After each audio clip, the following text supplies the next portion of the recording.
بسم الله الرحمن الرحيم، والصلاة والسلام على أشرف المرسلين سيدنا محمد وعلى آله وصحبه أجمعين. أما بعد، السلام عليكم ورحمة الله تعالى وبركاته. معنا اليوم أحبابي في الله حلقة عن الإمام المهدي عليه السلام بعنوان: المهدي دعا الله عز وجل هذه الليلة وما حصل عجيب وعظيم. نبدأ على بركة الله.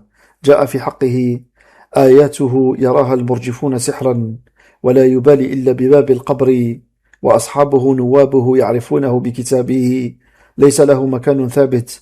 دعا الله روحه فأجابت، وسينضم جسده ونفسه لروحه، وذاك يومئذ تلتئم جروحه، والله يعلي المقام ويصحو الغلام من النيام ويرى غده في الأحلام.